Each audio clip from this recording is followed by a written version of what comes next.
सरकार विदेशी कंपनियों की दलाल है। आपकी सरकार साम्राज्यवादी ताकतों की दलाल है। आपकी सरकार दुनिया की पूंजी की गुलामी कर रही है। आपकी सरकार इस देश को गुलाम बनाना चाहती है कि जिस तरीके से पार्लियामेंट की निखेधी की गई है, बेइज्जती की गई है, विपक्ष को कॉन्फिडेंस में नहीं लिया, ट्रेड यूनियंस को कॉन्फिडेंस में नहीं लिया, किसान संगठनों को कॉन्फिडेंस में नहीं लिया और जबरदस्ती इन कानूनों को पास किया, तो हम ये कह सकते हैं मिस्टर नरेंद्र मोदी की सरकार जनवाद में विश्वास नहीं रखती, संविधान में विश्वास नहीं रखती।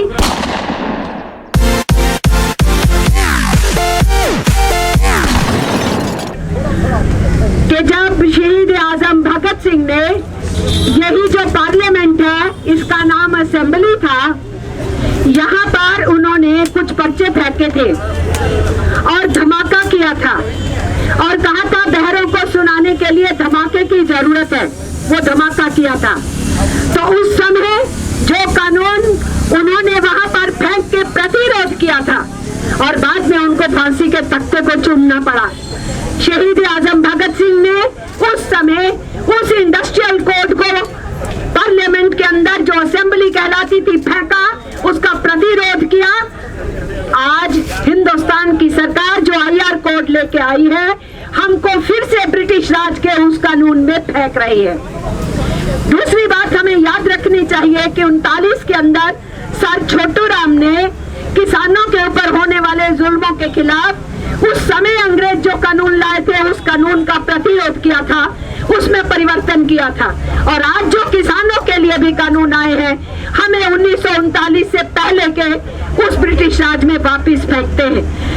Code on social security, code on safety, ये हमारी 150 साल की लड़ाइयों के बाद हम लोगों ने कुछ सिक्योरिटी के आयाम लिए थे, सामाजिक सुरक्षा ली थी या काम के स्थान पे सेफ्टी ली थी।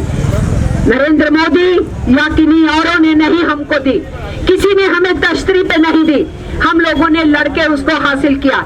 हमने 1923 में कंपनसेशन का कानून हासिल किया था और इस देश के अंदर सोशल सिक्योरिटी का कानून शुरू हुए बनने तो 1948 से देश के आजाद होने के बाद से हमारे वो कानून बनने शुरू हुए थे जिनके ऊपर कुठाराघात लगना शुरू हुआ है। नक्शल में मैं जो कहना चाह रही हूँ साथियों, कि जिस तरीके से पार्लियामेंट की निखेधी की गई है, बेइज्जती की गई है, विपक्ष को कॉन्फिडेंस में नहीं लिया, ट्रेड यूनियंस को कॉन्फिडेंस में नहीं लिया, किसान संगठनों को कॉन्फिडेंस में नहीं लिया और जबरदस्ती इन कानूनों को पास किया, तो हम ये कह सकते हैं मिस्टर नरेंद्र मोदी की सरकार जनवाद में विश्वास नहीं रखती, संविधान में विश्वास नहीं रखती, त्रिपक्षीय वार्ता को नहीं मानती, द्विपक्षीय बहस को नहीं मानती, किसी किस्म के विरोध को बर्दाश्त नहीं करती, ये मैं कहना चाहती हूँ। और इसीलिए मेरा आप साथियों से ये कहना है, ये कभी नहीं हुआ कि विपक्ष माइनस हो और कानून पास हो जाए, ये कभी नहीं हुआ हिंदुस्तान में। तो जो ये बोलते हैं कि जो 70 साल में नहीं हुआ हम करेंगे, तो वाकई जो 70 साल में नहीं हुआ नरेंद्र मोदी की सरकार वही कर रही है। इन्होंने झूठ बोला पार्लियामेंट में कि हमने पूरे देश के अंदर कंसल्टेशंस किया है, उसके बाद हमने कोड इंट्रोड्यूस किया है, ये सच नहीं है। 2015 में जो हमारी इंडियन लेबर कॉन्फ्रेंस है वो की गई थी, आज 2020 है, हर साल इंडियन लेबर कॉन्फ्रेंस होना चाहिए। 5 साल से इंडियन लेबर कॉन्फ्रेंस नहीं हुआ है। इंटरनेशनल कमिटमेंट्स को ताक पे रख दिया गया, फेंक दिया गया, कोई कमिटमेंट को नहीं माना गया और आईएलसी भी होल्ड नहीं की गई। इस तरीके के इतने बड़े श्रमिक कानूनों में परिवर्तन के लिए साल 1.5 साल पूरे देश के अंदर डिस्कशन डिबेट होती है, इंडियन लेबर कॉन्फ्रेंस उस पर चर्चा करती है, उसके बाद ही इस किस्म के परिवर्तनों के ऊपर कोई एक कॉमन पॉइंट बनाने की कोशिश की जाती है। लेकिन ऐसा कुछ नहीं किया गया। जैसे किसानों के मामले में बोला जा रहा है किसानों को भरमा दिया गया है, ऐसे मजदूरों के बारे में बोला जा रहा है कि हम तो बहुत बढ़िया कर दिए हैं, ये श्रमिक संगठन केवल आवाज उठा रहे।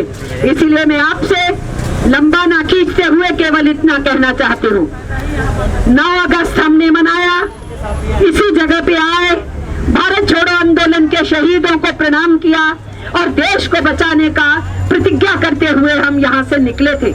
उस दिन 1 लाख के करीब जगहों के ऊपर वो प्रतिरोध हुआ था।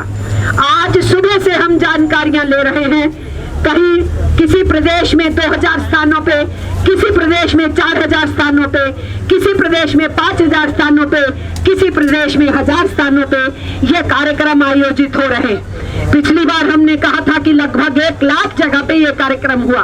आज सुबह से जो आंकड़े आ रहे हैं उससे हम इस नतीजे पे पहुंच रहे हैं कि 9 अगस्त से भी हम सरपास कर गए और मजदूरों का गुस्सा इतना ज्यादा है कि वो अब और भी ज्यादा जगहों के ऊपर प्रदर्शनों में उतरे हुए हैं।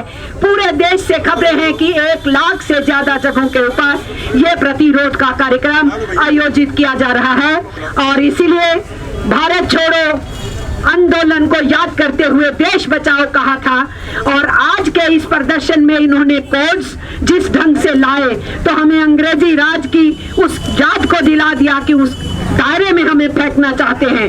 तो मैं यही कहना चाहूंगी, अंग्रेजों की दलाली करने वाले आज कुर्सी पे बैठे हैं, आजकल अमेरिका की दलाली करते हैं, उनको हमें कहना पड़ेगा। हम सीधे सीधे मुंह पे कह रहे हैं मिस्टर नरेंद्र मोदी, आपकी सरकार विदेशी कंपनियों की दलाल है, आपकी सरकार साम्राज्यवादी ताकतों की दलाल है, आपकी सरकार दुनिया की पूंजी की गुलामी कर रही है, आपकी सरकार इस देश को गुलाम बनाना चाहती है और हम ट्रेड यूनियंस जो आजादी के लिए लड़े थे, इस देश के अंदर अंग्रेजों को भगाने के लिए लड़े थे, तो आपको भी हम ये बताना चाहते हैं कि हिंदुस्तान का आवाम ज्यादा देर आपको बर्दाश्त नहीं करेगा। आप अपने को बदलेंगे और आप नहीं बदलते हैं तो इस देश की जनता आपको बदलने वाली है, क्योंकि देश को बचाना निहायत जरूरी है और हम ट्रेड यूनियंस अपने देश को बचाने के लिए हमेशा खड़े रहे हैं और आज भी हम खड़े हुए हैं।